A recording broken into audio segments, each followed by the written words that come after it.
1 year ago this month, I sat down to record the first episode for this podcast, all about spring overwhelm in the garden. We had absolutely no idea what we were getting ourselves into. We had no mic, but we had an idea and we decided to run with it. By the time that we're actually ready to launch the podcast in October of last year, spring was a distant memory.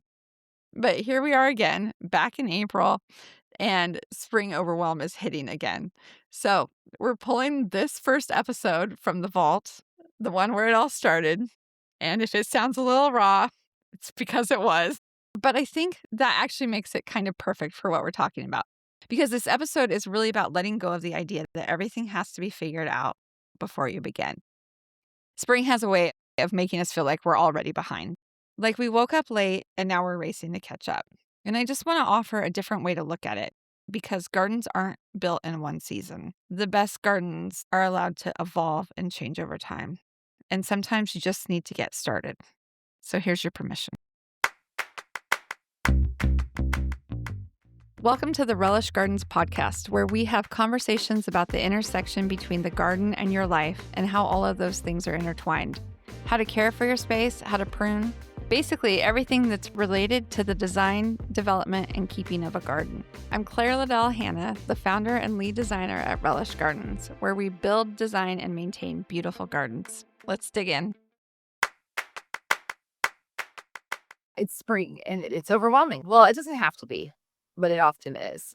I think it depends on where you're coming at from your space. If you didn't get a lot of the stuff done that you wanted to last year, or you have a bunch of projects that you wanted to do this year, but that you didn't get enough done for planning, you can feel like you woke up late and you're trying to race out the door and be on time somewhere. It just is what it is. I get the feeling of being like, okay, we're behind. We're behind. We gotta go. It's like I gotta go. I gotta start in seats. I gotta do all this stuff. This is the year that I like transform everything, and this is the year that it's like perfect. And the reality is that is not what gardening is about. It's never been what gardening is about. Gardens aren't static. They are constantly moving. They are constantly changing. You are never going to arrive at your perfect garden. I think spring is just a really good time for observation. It's like the first time people have gone out into their garden. So they might not have caught the things that were happening in their garden during the winter, but you can still kind of see the shape of the bushes and the trees. And so you can kind of make a note of, hey, what's going to need to be pruned this year? What did I not get to last year? And then just start making notes. We take a lot of notes in the management of our gardens because you can't get to everything, but we make notes of the things that need to get taken care of. And I think a lot of gardeners, they realize they can't do everything. So they make a note. You just make a note. Okay, like next year, this is what needs to get pruned. And that way you don't have to go back and think about it. It's in there and then let it go because you've written it down and now it's gone. And you can do that next winter. The first thing that any designer is going to do is they're going to observe your space. They're going to look at your entry and exit places because those will develop your garden irregardless of whether or not you pay attention to them as an individual. Generally, gardens, it's not like moving furniture. Gardens take time. Generally, it's like 2 to 3 years before they're fully grown in and you get the garden that you imagined. If you give yourself a year or a couple of years to say, hey, I'm just going to do this section and then I'm going to observe the rest, long term, you're going to make better choices than you would if you just rushed into a space and decided to do it all. So you're kind of doing yourself a favor sometimes by not trying to do everything all at once. You're going to redo less. A garden transformation in a year is going to be very different than a garden transformation over the course of 10 years. Any garden designer, they're going to be looking at how big is this plant going to get in 10 years? Because we know that gardens aren't static, that it's not one spring, it's 10, it's 20. The development of a good, beautiful garden is something that's passed on, that's inherited from the last gardener that was there, that these are choices that you make over time. It's not just now, it's choices for the future. with the exception of like vegetable gardening, which is essentially just annuals. I mean, you can develop an annual garden really quickly. I mean, that's the point of it. You bring it all in and once every season. But in order to get those gardens that you're seeing in like Frame Gardening Magazine, any of the ones that are like on Gardener's World or any of those kinds of things, those are gardens that have been tended for years and they've been developed over a series of years. And I think any gardener will tell you that a garden is time invested. It's time spent. We work all winter in order to prepare for spring. We're taking on new projects because the gardens that we're caring for, the ones that have been in our care, they're ready for spring. I mean, we might have some divisions, we might have some stuff, but really these gardens, by the time we get to spring, they are ready for spring. Their weeds have been weeded. Like if we needed to mulch, they've been mulched. We do that in the winter. It's part of the way that you get, the garden that is like magazine ready is those gardens have been tended in the winter. And so by the time spring starts, we're not overwhelmed by the gardens that we care for. If you have like a brand new garden, I think that the thing that you think about your first year is what is closest to your points of entry. The back section by the back patio where you want to like live life, or the front door where you greet people. Those are the spaces that I would start with. I think sometimes we have to give ourselves a break on what we can actually get done in a year and pick the thing that is the most exciting, or pick the 2 or 3 things that are the most exciting and focus on those. Or maybe don't. Maybe this year you just go hard and you do everything and then make notes about how that worked out. And then maybe next year you do 1 or 2 things and you step back and you don't do it all.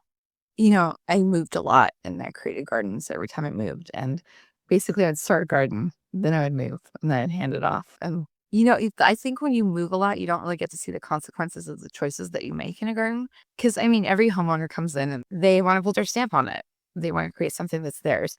I think what's always interesting to me is like what remains. What are we keeping? What is the thing that stayed? This space, it overwhelmed me when I got it. It was a half an acre set on a slope, dry slope, lots of shade spaces.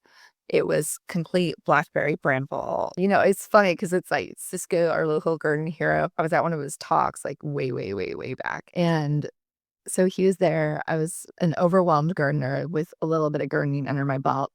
And he was like, you just have to pick a spot. You just have to pick a corner. You just start there and then you get that corner set up and then you keep moving.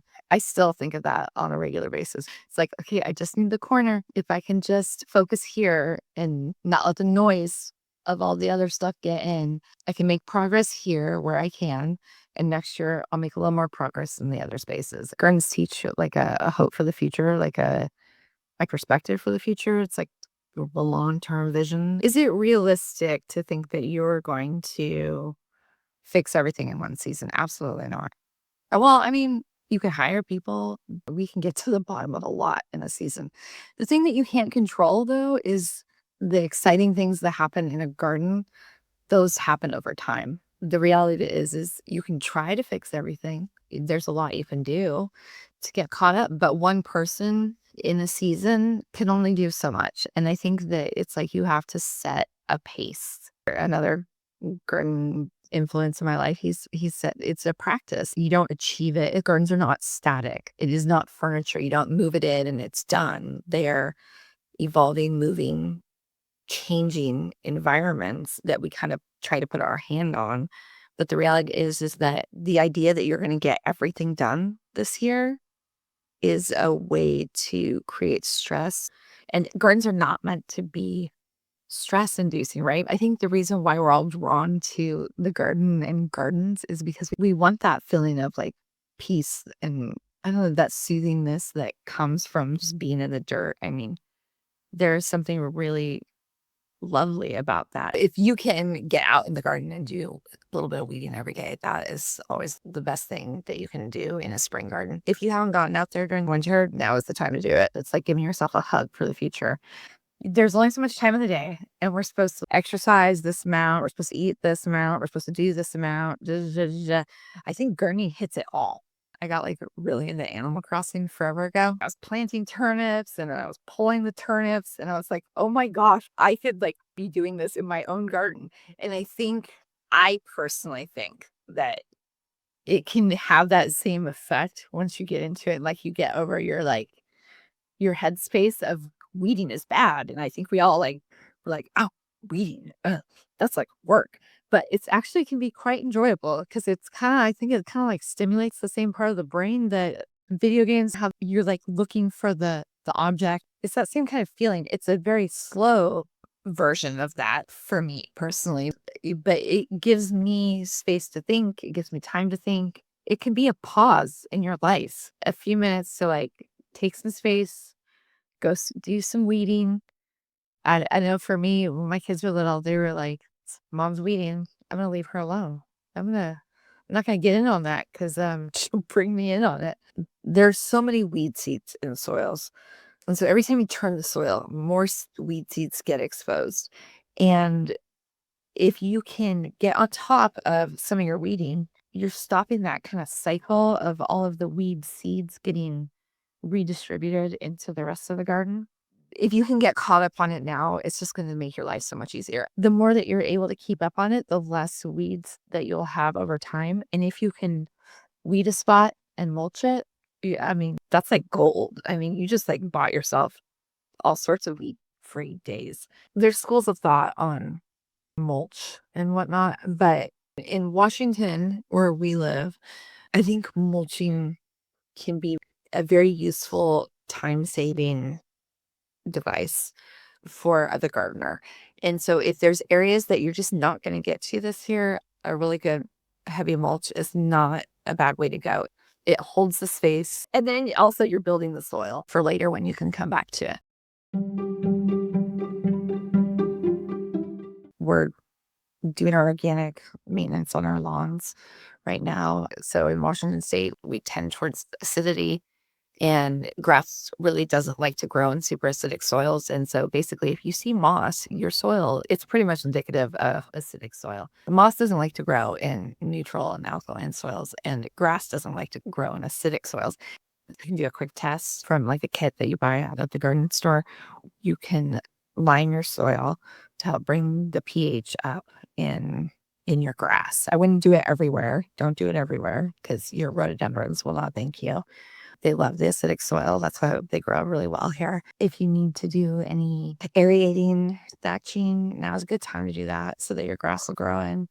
Grass is hard because I know there's often a discussion about getting rid of grass and like, I got rid of my lawn and I don't have any lawn, but I do understand the appeal for a lawn in certain spaces, and it really depends on the context of your space and whether or not that's a good choice. But the reality of it is that a lot of us have lawns, and I think there's ways for us to do those well, or at least better than we have been. I just ran into a gal. She's got a beautiful garden, like Instagram worthy. I was trying to get an invitation to go see the garden.